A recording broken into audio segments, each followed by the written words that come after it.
En el estudio que tuvimos sobre la teología de la iglesia hace algunos meses, aprendíamos que la iglesia está llamada a ser una digna representante del cielo en la tierra, una iglesia que muestre la gloria de Dios, y parte de esa gloria se evidencia en algo tan importante como la unidad.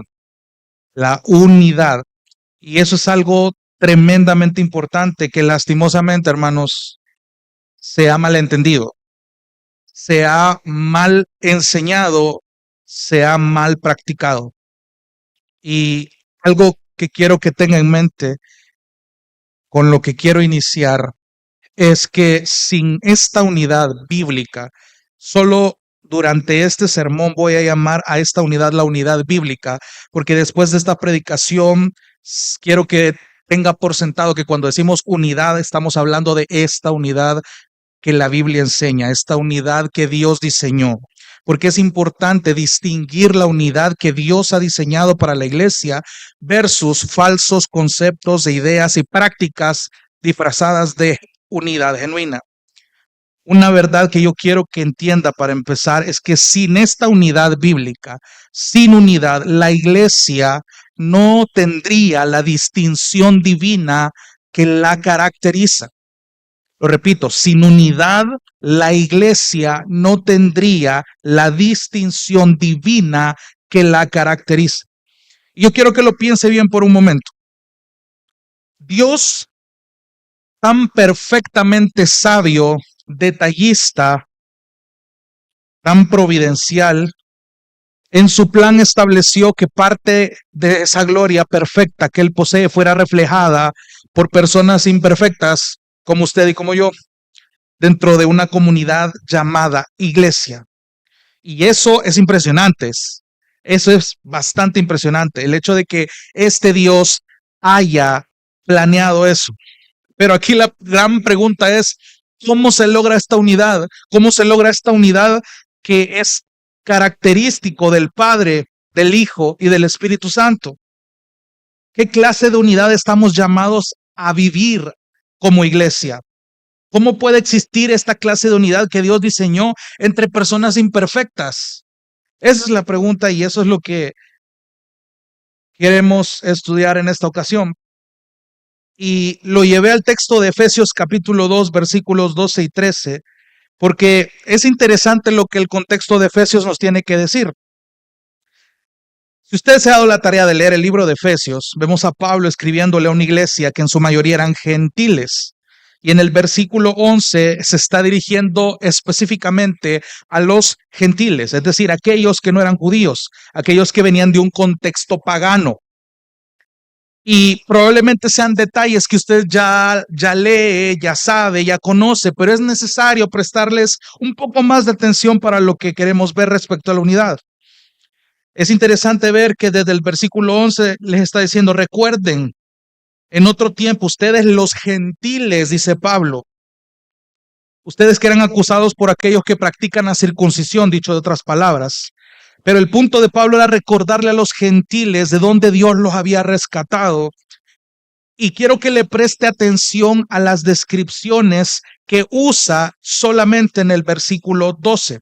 Y es interesante la comparación que quiero que hagamos ahora entre la Reina Valera y la Biblia de las Américas. Permítame leérselas en la Nueva Biblia de las Américas, que es la que leímos ahorita. Solo el versículo 12 dice, recuerden que en ese tiempo ustedes estaban, número 1, separados de Cristo. Número 2, excluidos de la ciudadanía de Israel. Número 3, extraños a los pactos de la promesa. Número 3, sin tener esperanza. Y número 4, sin Dios en el mundo. Miren los sinónimos que ocupa la Reina Valera. Dice, en aquel tiempo estabais sin Cristo, alejados, no dice separados, dice alejados de la ciudadanía de Israel y ajenos a los pactos de la promesa. Pero si hay algo en lo que concuerdan Reina Valera y Biblia de las Américas es sin esperanza y sin Dios en el mundo. Y esto no es casualidad. Ambos respetan específicamente estas dos últimas palabras en el idioma original. Pero vayamos uno por uno rapidito. Quiero que le preste atención a esta primera característica en el versículo 12, cuando dice: recuerden que en ese tiempo ustedes estaban separados de Cristo. La Reina Valera solo lo traduce sin Cristo, que no está mal, pero un sentido más profundo es separados de Cristo. Es decir, ¿cuál era el obstáculo que separaba a los gentiles de Cristo? Sus pecados. Los pecados de los gentiles eran el principal obstáculo. Y piénselo bien, esta gente no tenía un Cristo, no tenía un Mesías, no tenía un ungido que les salvara. Eran personas que, como dice la siguiente cualidad, estaban excluidas, personas que estaban alejadas de la ciudadanía de Israel. Si usted se pone a pensar, el judío promedio veía con desprecio a estas personas y evidentemente se creía exclusivo, ¿verdad?, por pertenecer a una nación que la misma historia del Antiguo Testamento nos dice que Dios escoge a esta nación. Y por tanto, alguien que no pertenecía a la nación desde la perspectiva del judío, no tenía ese pase preferencial, ese pase VIP, por así decirlo, de estar bajo la sombra de este omnipotente Dios. Y por esa razón, esto implicaba también que estos gentiles desconocían los pactos que Dios había hecho con su pueblo, y por lo tanto, un gentil promedio cuyo estilo de vida era pagano, todas estas cosas le iban a resultar extrañas. Eran situaciones desconocidas para el gentil y eran totalmente ajenos a la idea de un Dios creador que estaba haciendo promesas a un pueblo escogido. Entonces, piénselo bien, el gentil promedio tenía un montón de dioses, tenía diferentes formas de rendir adoración como mejor le convenía. Si notamos este patrón de vida, es triste.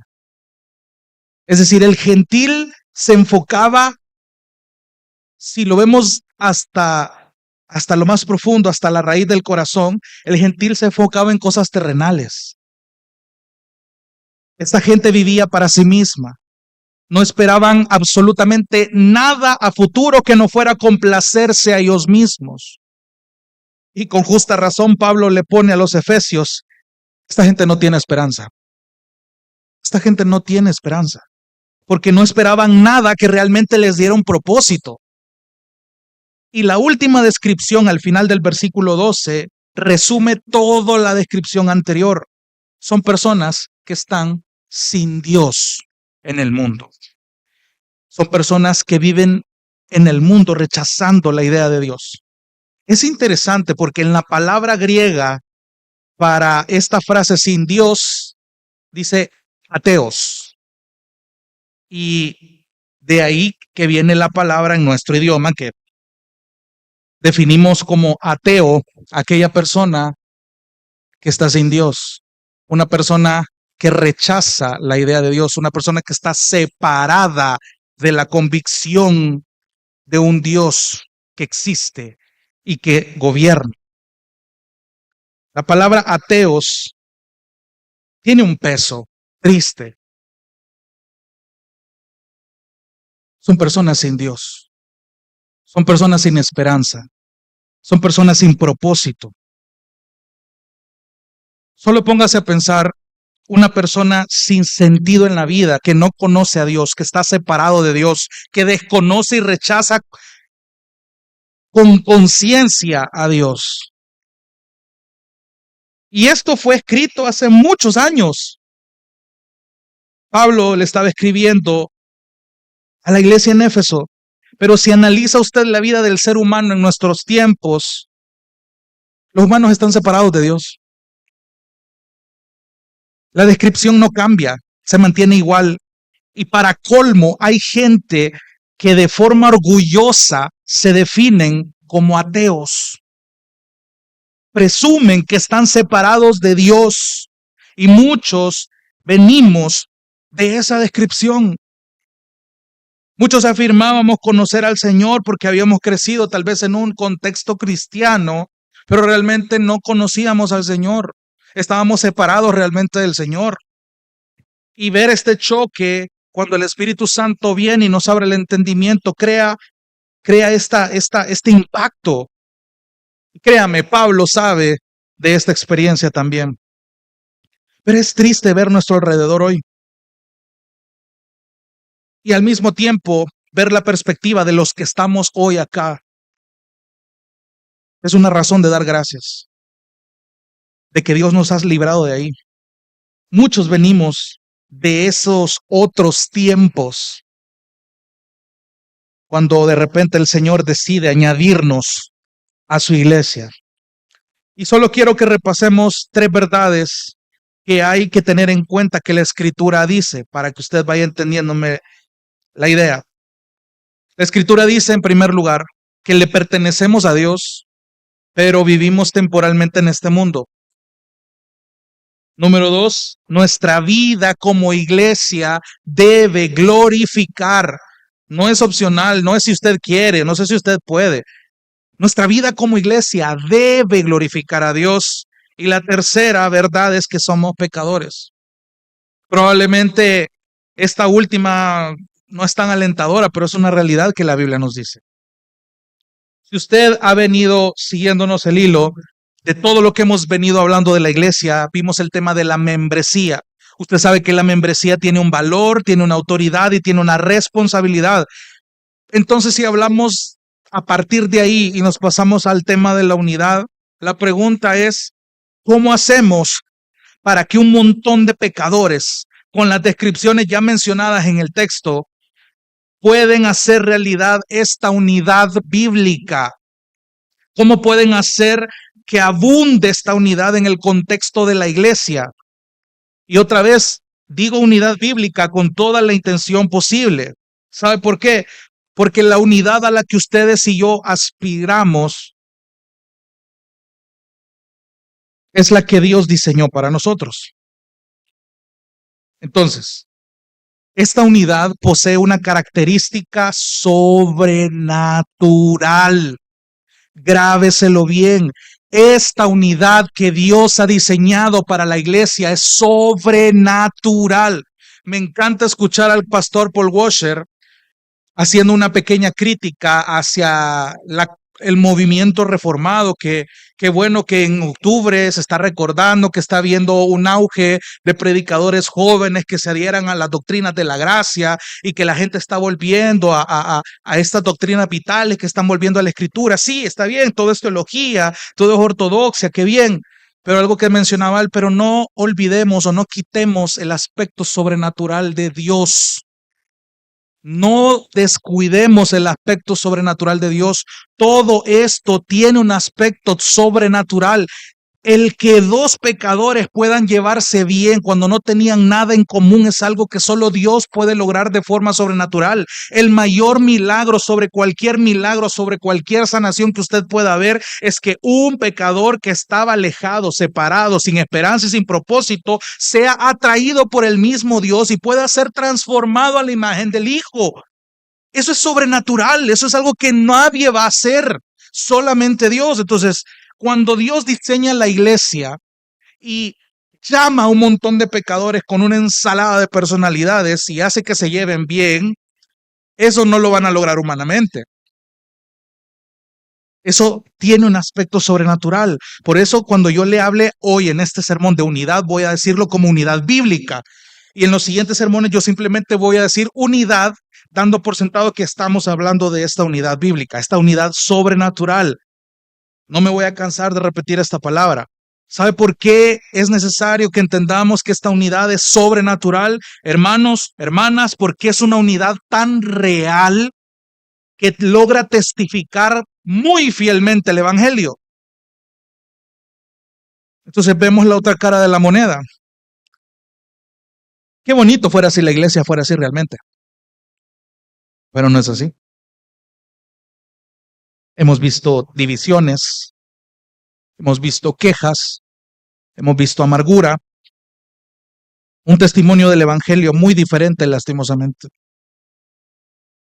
Entonces Dios nos está llamando a una unidad bíblica que debe ser practicada en primer lugar en el contexto de la iglesia, para que sirva de testimonio al mundo que el evangelio es real, que este evangelio es efectivo, que el evangelio funciona, que el evangelio realmente transforma.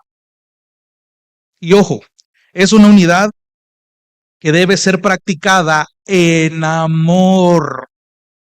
No me desconecte el tema del amor en la iglesia, en la vida del creyente. No es casualidad que los domingos estemos estudiando el tema del amor, porque una unidad sin amor no tiene profundidad. Voy a repetir, una unidad sin amor no tiene profundidad. Entonces quiero traer a colación parte de lo que el pastor Carlos ha estado predicando, que va a ser importante para seguir entendiendo y profundizando este tema. Hablando acerca de la unidad, Carlitos predicaba acerca de que esta unidad bíblica se nota por dos aspectos. Uno es la amplitud y otra es la profundidad. Esto lo vamos a ir desglosando más adelante, pero quiero resumírselo rapidito.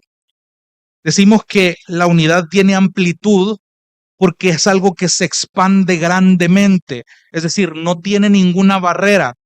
Esta unidad es el resultado de la obra en la cruz. Quiero que lo vea de esta manera.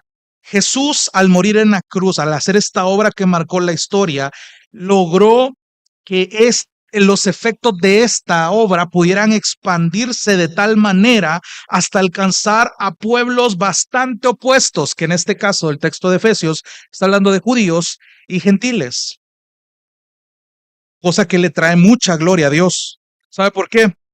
Porque otra vez, solo el poder sobrenatural de Dios pudo ser y puede ser capaz de alcanzar a personas tan opuestas y que éstas lleguen a mostrar unidad, que lleguen a ser unidas.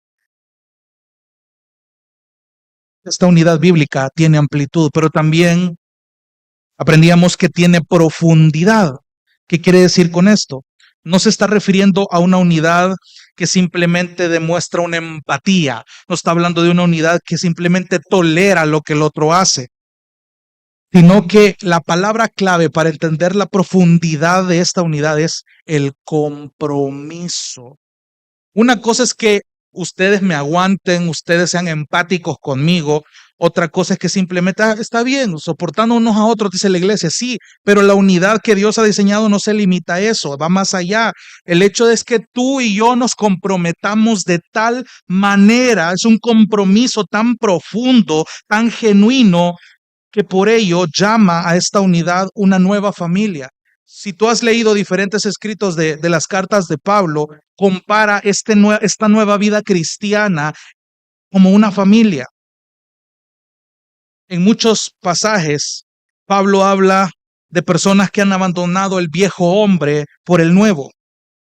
Por eso compara Pablo esta unidad tan profunda como lo que tiene una familia. Y préstame atención, hermano, porque aquí hay algo bien interesante. No es casualidad que Pablo compare esta unidad que la iglesia debe tener como si fuera una familia. Son miembros de una nueva familia ahora. O sea, la profundidad de esta unidad debe ser tan marcada como la que tenés con tu familia.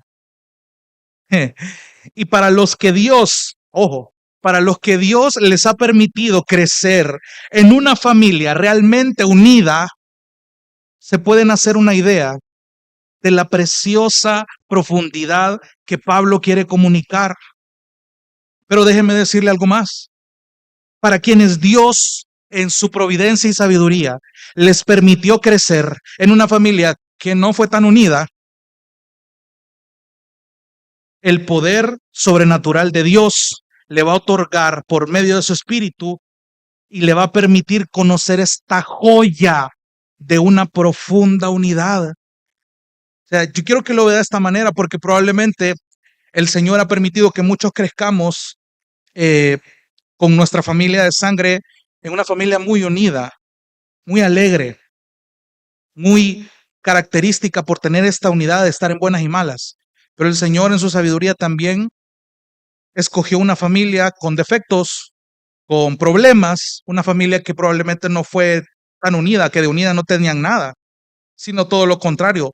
Pero también Dios fue sabio en eso. ¿Sabe por qué? Porque ya sea de un contexto o de otro, usted va a experimentar lo sobrenatural de una unidad en la familia de Dios. Y cuando usted experimenta eso, usted logra entender lo que Pablo quiere decir. E incluso esto tiene un efecto que puede alcanzar a una familia, que puede perfeccionar la unidad en una familia que ya la tenía o perfeccionarla en una que no la tenía.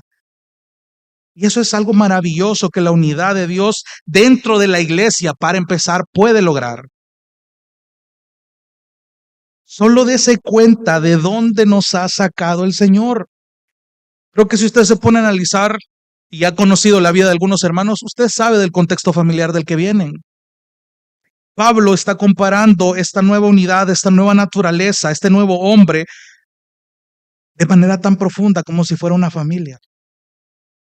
Ahora bien, cuando la iglesia entonces muestra esta unidad bíblica tan amplia y tan profunda, es una iglesia que le está mostrando la gloria de Dios al mundo.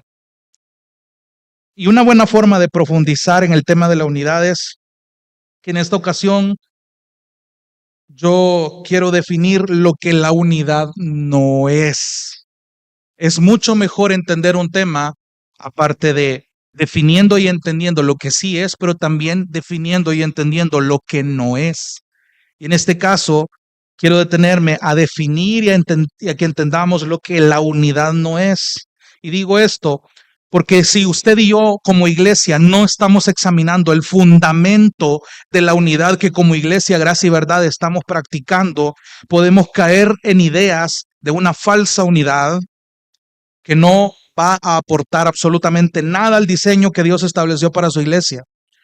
Hermanos, podemos pretender que estamos bien unidos, pero si la base de nuestra unidad no es la que la Biblia nos ha dictado, la unidad que estamos pretendiendo practicar no tiene valor.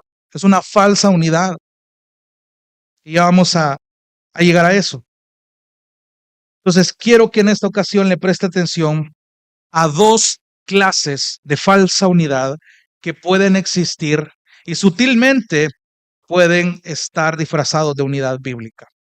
Solamente van a ser dos, pero quiero que realmente usted le preste atención. Voy a ir despacio con este tema, porque realmente es algo que no requiere una mayor exégesis, una mayor profundidad, es algo práctico, pero es necesario que yo le deje esta tarea de que usted vaya y examine todo lo que va a aprender hoy versus todo lo que ha estado practicando respecto a este tema. Y la primera clase de falsa unidad que vamos a ver es la unidad organizativa. La unidad organizativa. ¿Qué quiere decir esto, hermanos? Cuando hablo de unidad organizativa, me refiero a que muchos afirman que la unidad que hay entre los cristianos evangélicos no se nota. No se nota por el hecho de que simplemente no se organizan juntos, no hay mayor unidad. No hay una sola organización, por ejemplo, que represente específicamente a todo el círculo cristiano evangélico que los anime a trabajar juntos por una causa en común. Y estas personas, según una encuesta de una organización cristiana, afirman que la evidencia de la falta de unidad en los cristianos se nota por las diferentes denominaciones que existen. La gente del mundo afirma que los cristianos no están unidos realmente.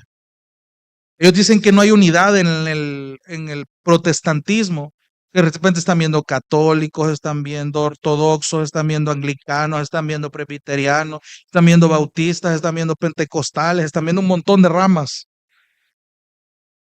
Entonces dicen, no, esta gente no se pone de acuerdo. No hay unidad. Y la prueba de que no hay unidad es toda esta ramificación, pero todos dicen que son cristianos, hasta los católicos, romanos. Pero es interesante esto porque supongamos en un mundo ideal, ¿verdad? Que existe una unidad entre cristianos evangélicos, entre los que, perdón, reformulo, En un mundo ideal, por ejemplo, existe una unidad entre todo aquel que se llame cristiano para abarcar bien a todos. Y en este mundo ideal donde todos los cristianos están unidos, no hay diferencias, no hay debates, no hay pleitos, todos se llevan bien, todo es amor, todo es paz. Todas las iglesias están llenas, todas hacen campañas, todos aspiran a la política incluso. En un mundo ideal, los cristianos tienen un peso tan grande en la sociedad que la misma política les tiene miedo. Y en algún tiempo de la historia, eso fue así. Pero ¿sabe cuál es el detalle de la gente que afirma esto? Que el cristianismo fuera mejor si todos estuviéramos unidos, que es lo que el ecumenismo enseña.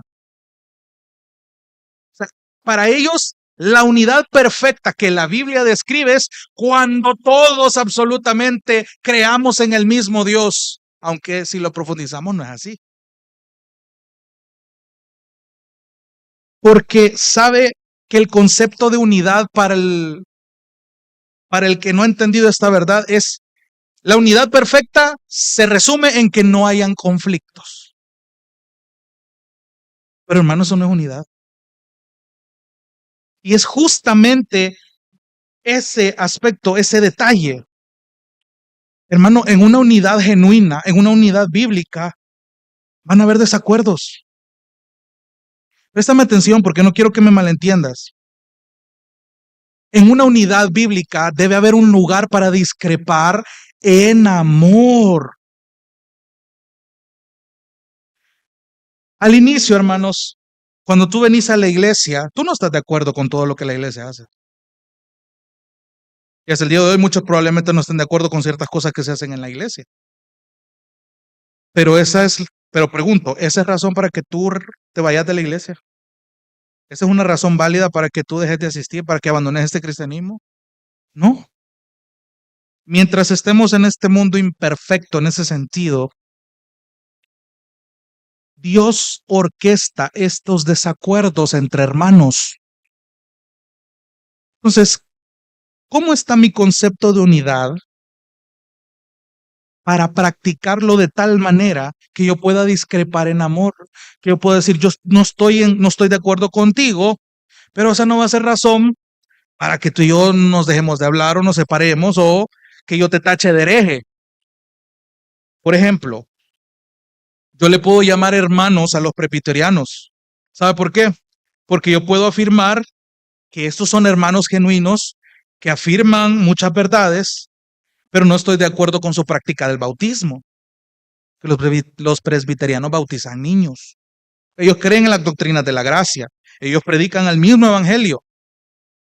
Pero yo puedo estar en desacuerdo con esta parte de ellos.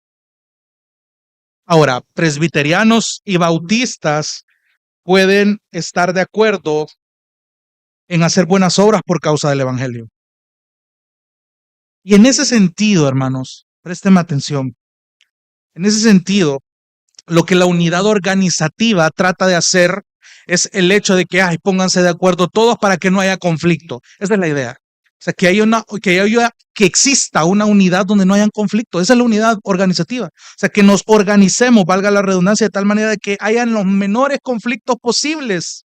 Pero hermano, otra vez, si el Señor ha puesto pecadores reunidos en una iglesia que se lleven bien por mandato divino, ¿usted cree que no van a haber desacuerdos? ¿Usted cree que no van a haber roces? ¿Usted cree que en algún punto no van a haber pleitos? Y en ese sentido afirman ellos que nos hace falta esta unidad.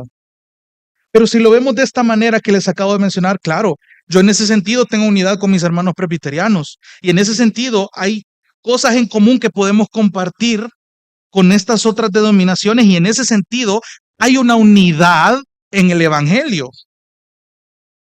Pero si yo baso mi unidad, si mi fundamento es esta clase de unidad, no lo estoy haciendo bien. No lo he entendido bien. O sea, aspirar a un ecumenismo para ganar almas, no es esa la unidad a la que Dios nos está llamando. Dios diseñó la iglesia por una razón y Dios ha diseñado esta clase de unidad por una razón en específico. Se lo digo de otra manera. ¿Sabe cuál es el problema con esta clase de unidad organizativa? Es el objetivo final que ellos tienen. Con lo que yo le acabo de mencionar anteriormente, cualquiera que se llame cristiano puede venir acá a Gracia y Verdad. Puede venir, pero va a estar en desacuerdo con cosas bien fundamentales, hermano. Y aquí es el punto que quiero llegar. Por ejemplo, no vamos a tener el mismo conocimiento acerca de ciertos atributos de Dios y mucho menos la manera en la que discutimos los temas de cómo somos salvos. Solo ahí hay un gran abismo.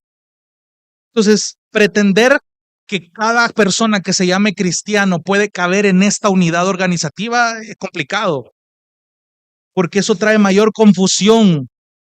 Eso confunde al mundo. Eso no le está dando al mundo un concepto correcto de qué es el evangelio. ¿Cuál es la evidencia de un evangelio genuino? ¿Cuál es la evidencia de un cristianismo genuino? Una unidad bíblica. Pero si yo le estoy mostrando al mundo, bueno, los del Vaticano y los de la iglesia de Joel Austin pueden estar juntos en un mismo servicio y eso no es blasfemia.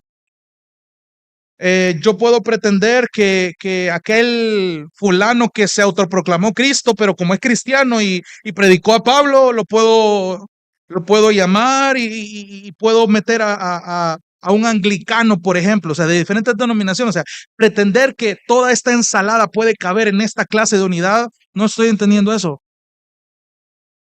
No es este el diseño, no es esta la manera.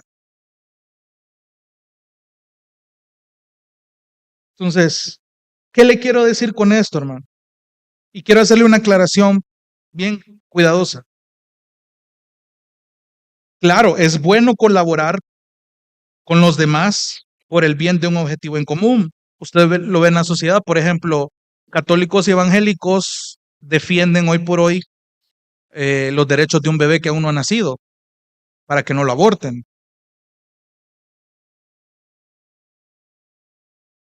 Y en ese sentido, sí hay una unidad, pero no es la unidad sobrenatural del evangelio que Dios ha diseñado para su iglesia.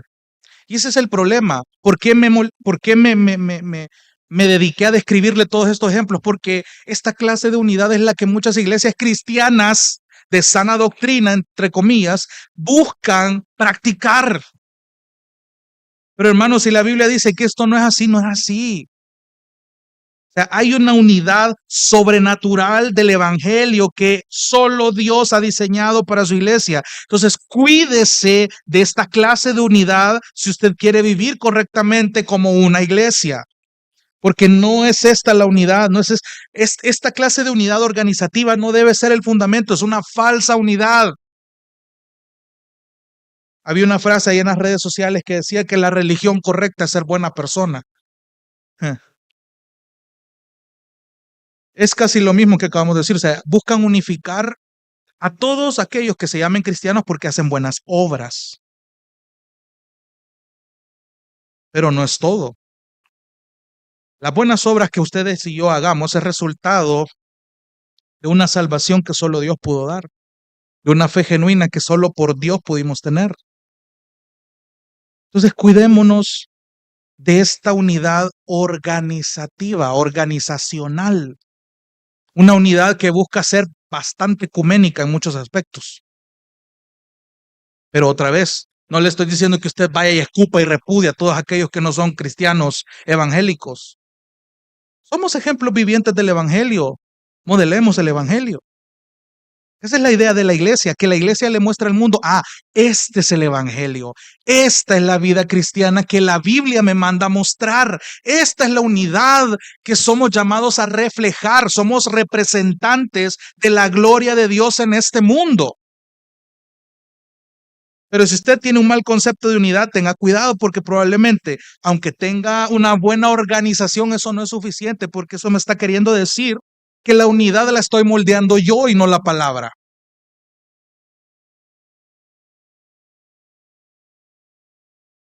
Cuidémonos de esta falsa unidad. Modele el evangelio a aquellos que no conocen a Cristo, aquellos que están separados de Cristo, aquellos que no tienen esperanza, aquellos que están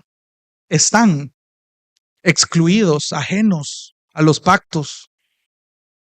Mire de dónde Dios los sacó a usted y a mí. Modele el evangelio. Seamos una iglesia que modele una unidad bíblica, pero cuidémonos de esta falsa unidad. Número 1, decíamos que era la unidad organizacional. Y la número 2, que quiero que veamos ya de manera más detallada, y aquí me voy a tomar un poco más de tiempo, es la unidad extraevangélica.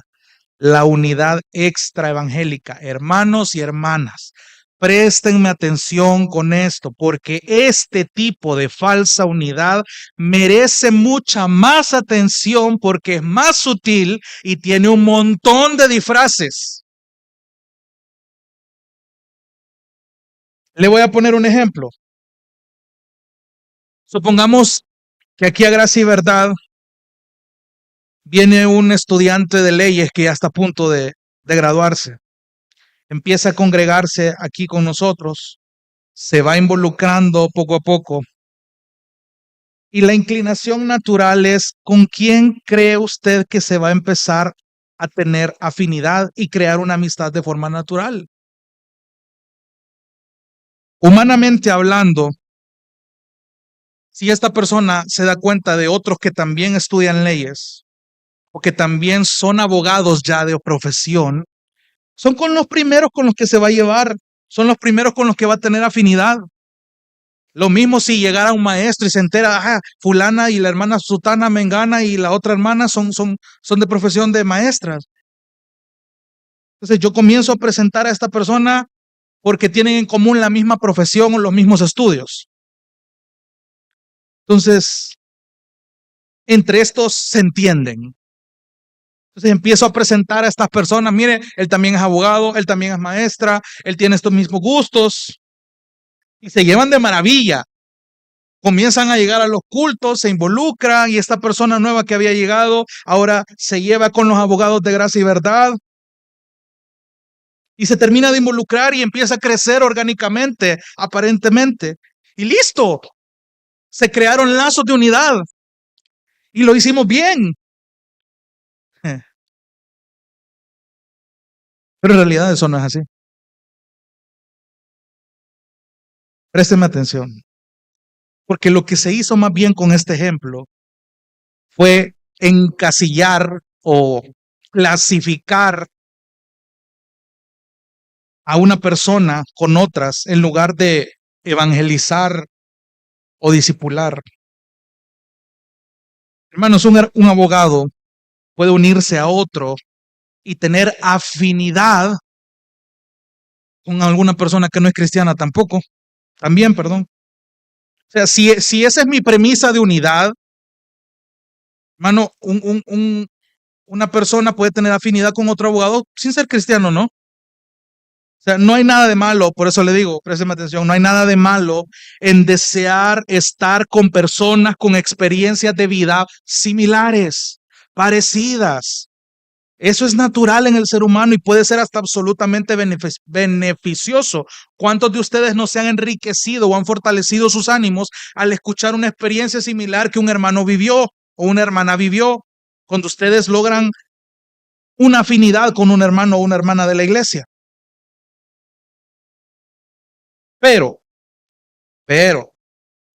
si esto es la suma total de lo que llamamos iglesia local, hermanos, y como dice un teólogo, me temo que hemos creado algo que puede existir incluso sin Dios. Si esta unidad puede existir solo porque yo me llevo con fulano, con sutano y mengano, porque son abogados, porque son enfermeros, porque son maestros, esto ya no es iglesia. Esto es una comunidad de abogados, una comunidad de maestros, una comunidad de personas que tienen en común su gusto por la Biblia. Es una iglesia. Esta unidad no es iglesia.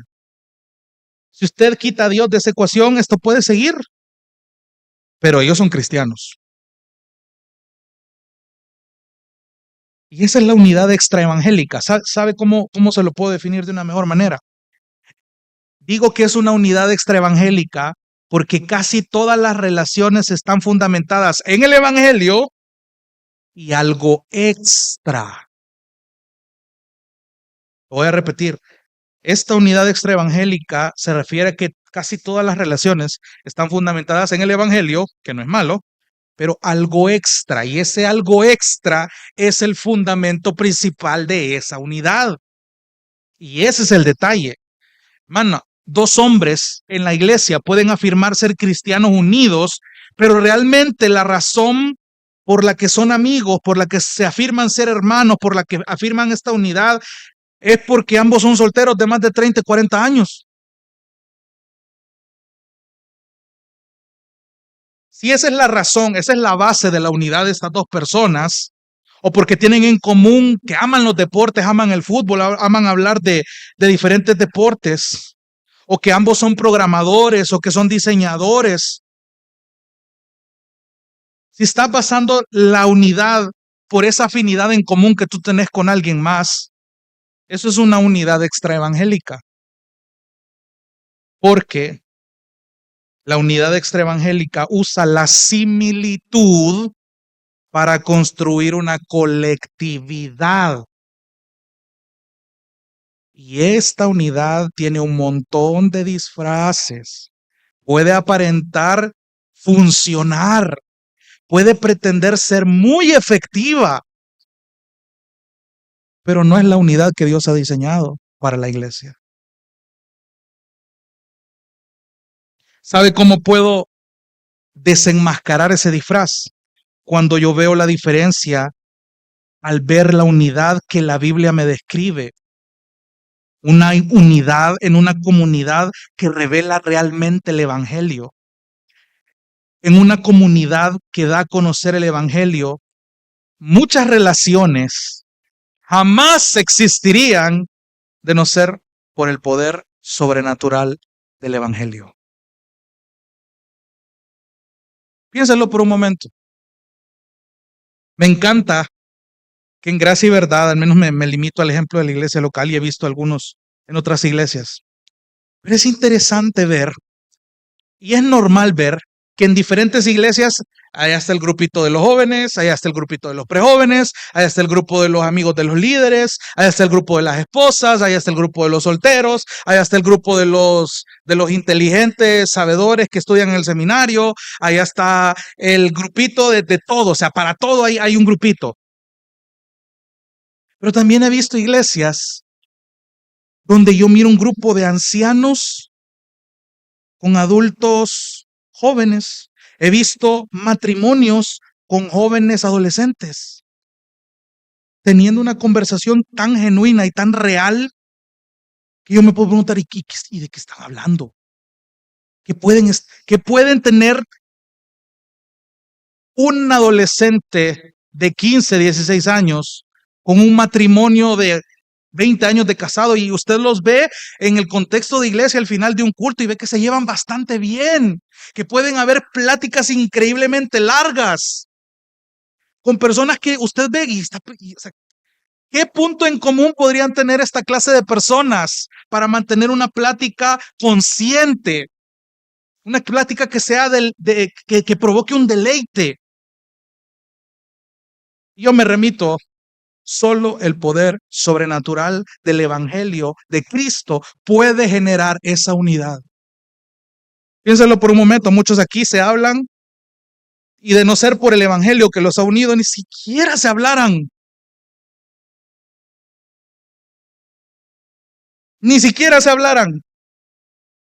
No tenemos en común absolutamente nada.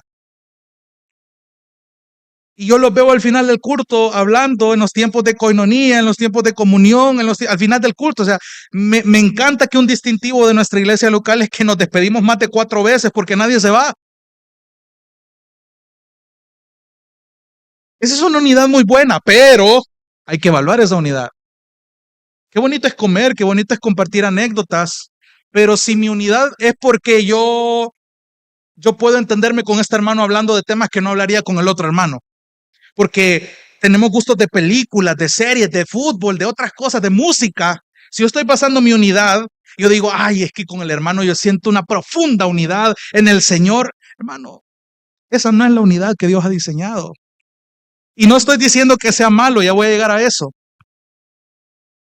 Pero esta unidad sobrenatural del Evangelio produce un cuidado tan profundo que se hace uno a otro, y eso es más maravilloso porque esta gente no tiene nada en común y han logrado cuidarse tanto, oran los unos por los otros, llevan sus cargas los unos por los otros. ¿Cómo te pones a pensar, hermano, en que un introvertido y un extrovertido pueden tener una unidad en el Señor tan profunda que comparten sus luchas? Es como que si en los años 80 tú pusieras a alguien con afinidad hacia la guerrilla y a otro con la Fuerza Armada. Hermano, esa gente no se podía ni ver. Pero imagínate en aquellos contextos que dos personas de esta convicción tan fuerte, que estaban dispuestas a pelear hasta la muerte, tengan este paisaje de unidad. Mira a los judíos y a los gentiles en Efesios. Personas que no se toleraban ni por razones étnicas ni por razones espirituales. Tenían un montón de razones. Y la Biblia dice, ahora eso no importa si sos judío, si sos gentil. Ahora son uno, son una sola familia. Esta unidad es sobrenatural.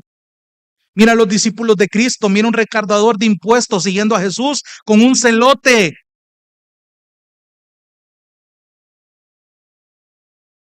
Un recaudador de impuestos era considerado un judío traidor que se vendió al gobierno romano. Y este recaudador de impuestos vino a ser uno de los autores del primer evangelio. Solo el poder sobrenatural de Dios puede crear esta unidad. Entonces, si tú me dices que la unidad que practicas en la iglesia está basado solo en una afinidad, pero que, o sea, no es malo, voy a llegar a ese punto, pero no es esa la unidad que Dios te está hablando. Esa es una unidad extra evangélica. Claro, te une Cristo y su evangelio, pero pesa más lo que tú tienes en común con esa persona para decir que estás unida a ella. Esa es una falsa unidad, hermano, ten cuidado. Cuando Cristo realmente es nuestra unidad, es diferente, se nota. Hermano, y aquí es donde quiero ver esta parte. Las relaciones basadas en la afinidad también pueden prosperar en la iglesia, pero no son el enfoque. Lo voy a repetir, las relaciones basadas en la afinidad pueden prosperar en la iglesia. No estoy satanizando las afinidades, no estoy diciendo que es pecado que usted se lleve bien con los hermanos porque tienen gustos en común, pero no enfoque la unidad que usted tiene que practicar en esa afinidad. La unidad que usted tiene que tener es Cristo y su evangelio. Ese evangelio es el que usted tiene que unir a este otro pecador con este otro, porque hermanos, estos dos pueden ser muy afines, pero en algún punto se van a fallar y la unidad se acaba. Si yo baso mi afinidad con un hermano que al final me lastima o me queda mal, si esa es mi base de unidad, esa unidad es bien frágil, se rompe fácil, se traiciona fácil. Pero si mi unidad se basa en Cristo y su evangelio, ni la mayor traición me va a hacer desunirme de este hermano. Jesús tuvo su Judas, Pablo tuvo su Demas, y ellos siguieron adelante, manifestando esta unidad. Esto se va a dar de manera natural, hermano. Esta afinidad, tú lo has vivido, has visto y te ha sorprendido estos gustos en común que has tenido con hermanos en la iglesia. Pero cuando tú te concentras en ayudar a las personas a salir de sus zonas de confort para que estén edificando relaciones que no serían posibles sin lo sobrenatural, a eso aspiramos. Y esto va mucho de la mano con lo que Carlitos predicaba sobre el esfuerzo. Hermanos, hermanas, la vida cristiana es una vida de esfuerzos. Lo voy a repetir, la vida cristiana es una vida de esfuerzos. Y te lo dice el primer pecador que lucha con ello. No es fácil para un pecador salir de tu zona de confort y esforzarte, dar un paso más, tener la iniciativa para amar a un pecador que no te va a pagar bien. No pongas expectativas divinas en gente pecadora, porque si tu fundamento para la unidad es el Evangelio de Cristo, te pueden fallar, te pueden traicionar gente de la misma iglesia, pero eso no va a permitir que tu unidad esté rota. La vida cristiana es una vida de esfuerzos, desde el momento en el que el Señor te hace nacer de nuevo hasta el día que te llame al hogar, te muras o el Señor regrese. Si tú dejas de esforzarte en tu vida cristiana, hermano, no estás entendiendo la unidad. Te estás aferrando a una falsa unidad. Y voy corriendo por razón de tiempo. Me encanta un ejemplo que citó Pastor Mark Dever acerca de un globo. Él decía, ¿qué pasa con un globo que se frota contra una camisa? Se carga con electricidad estática. Y si usted lo pone encima de la cabeza de alguien que tiene el cabello largo, delgado y ligero, ¿qué pasa? El cabello va a subir a la altura del globo. Entonces, el ejemplo que él daba decía, no puedes ver la electricidad estática, pero sí puedes ver su efecto. Puedes ver una reacción que no es natural en el cabello de la persona porque es inconfundible. Se ve el efecto, se ve la estática, el efecto de la estática en el cabello, y es exactamente lo mismo con la unidad que el Evangelio da a conocer. Yo no puedo ver literalmente el Evangelio, pero sé que es real, pero puedo ver sus efectos. Cuando fomentamos la unidad, que es obviamente sobrenatural, hermanos, estamos haciendo que el Evangelio sea visible. Y otra vez, piense un ratito en las relaciones que usted tiene en la iglesia solamente porque Cristo los ha unido. Yo puedo pensar en un montón de ustedes, en sus historias, en la mía. Yo no, si no fuera por Cristo, yo ni les hablara, hermanos. Si no fuera por Cristo, nadie me hablara. Pero porque estamos en Cristo, nos cuidamos, nos preocupamos. Hay un afecto familiar unos por otros. Ese amor, decía este pastor, hace que la electricidad del Evangelio sea visible al mundo. Entonces, ¿quiere decir esto que hay que evitar cualquier relación en la que compartamos algo más aparte de Cristo? ¿Es malo entonces, hermano, que me relacione con otros solteros, por ejemplo, que tienen el mismo gusto que yo en música, en películas, etcétera? No, no estoy diciendo eso. De hecho, Dios usa esas similitudes naturales. Y préstame atención porque, bueno, en esta parte los misioneros pueden ver esta realidad más frecuente. Cada iglesia en diferentes partes del mundo tiene ciertos tipos de cultura, ciertos tipos de sensaciones, ciertos idiomas principales, cierta mayoría cultural. O sea, si yo vengo a decirle que es malo que usted tenga afinidad con un hermano, estoy siendo deshonesto. Es bueno compartir algo en común con los hermanos.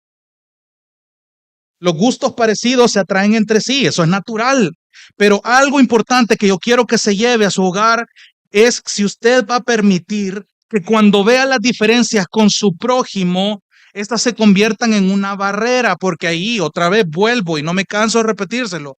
Si usted basa su unidad en los gustos en común que usted tiene con su hermano, al momento del que entren las diferencias, en las dificultades, esa unidad se acabó.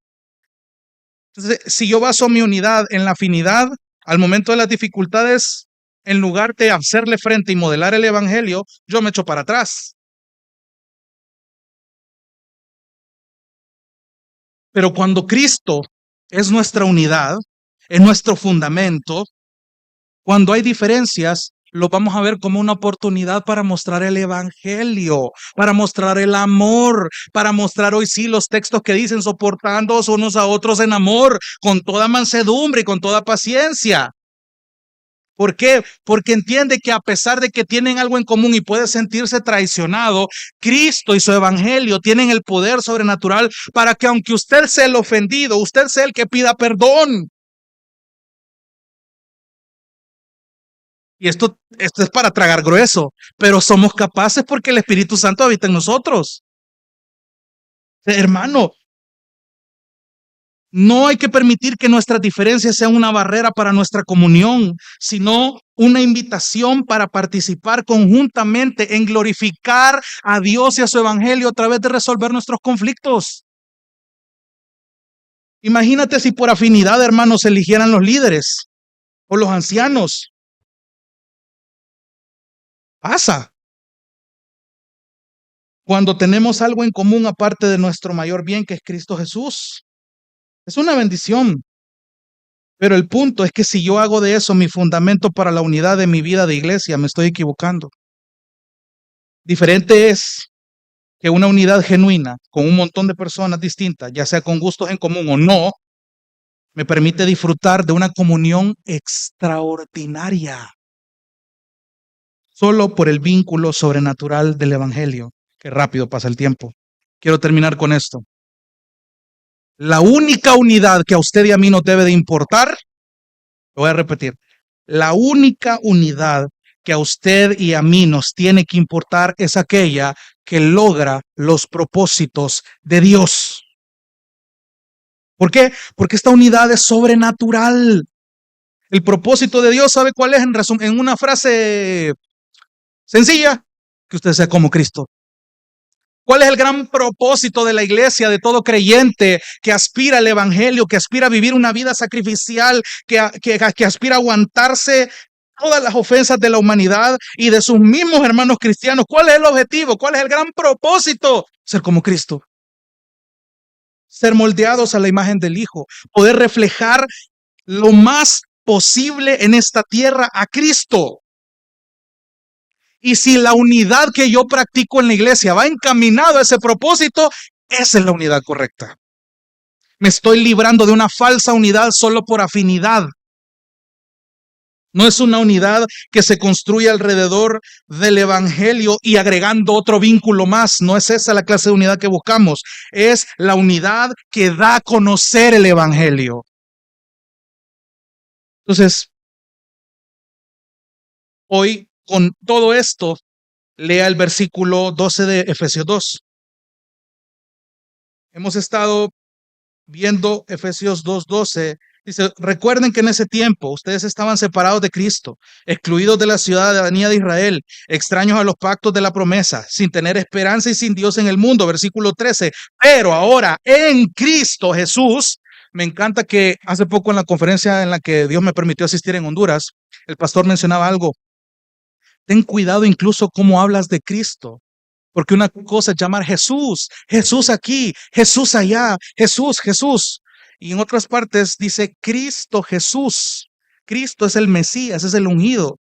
Otros lo llaman el Señor Jesucristo. Esos nombres no son casualidad, pero hay una parte donde el título es Nuestro Señor Jesucristo. Eso tiene un significado de peso, hermano. Estás diciendo que este Cristo le perteneces, que este Cristo es ahora tu Mesías, tu ungido, tu Salvador, y que este Jesús que se humanó tuvo el alcance de salvarte a ti. O sea, sí está bien decir Jesús, está bien decir solo Cristo, está bien decir el Señor, pero cuando tú decís intencionalmente, mi Señor Jesucristo, tú estás diciendo algo muy, muy importante.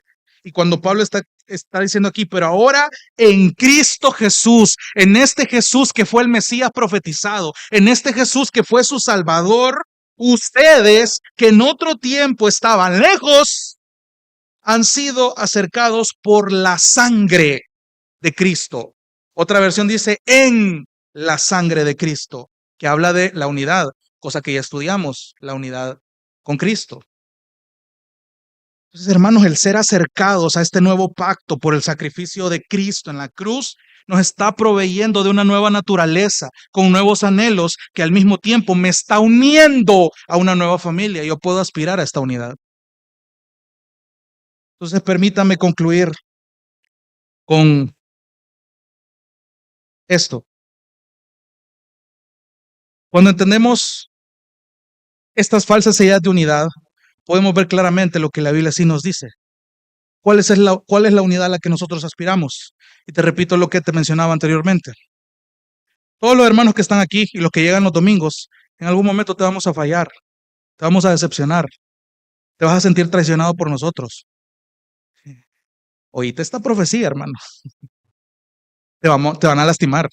Los mismos hermanos de gracia y verdad en algún punto te van a lastimar. Pero cuando eso pase, no solamente te duelas, claro, eres un ser humano, pero mira ese desacuerdo, ese roce, como la unidad perfecta para mostrar el evangelio a través de la unidad. Imagínate un nivel de amistad de esa manera, un nivel de hermandad de esa manera. Y hoy en la tarde me topé con una reflexión del autor C.S. Lewis, que decía que nuestros amigos no son ninguna casualidad, y permítanme leérselo y con esto termino.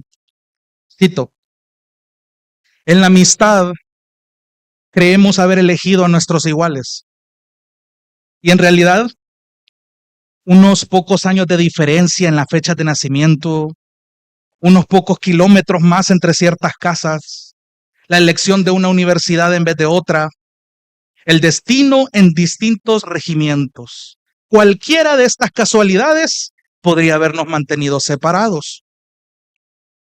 Pero para un cristiano, estrictamente hablando, no hay casualidades. Un secreto maestro de ceremonias ha entrado en acción: Cristo, que dijo a sus discípulos: vosotros no me habéis elegido a mí, sino que yo os elegí a vosotros. Este mismo Cristo puede decir realmente a cada grupo de amigos cristianos: vosotros no os habéis elegido unos a otros, sino que yo os he elegido a unos para otros.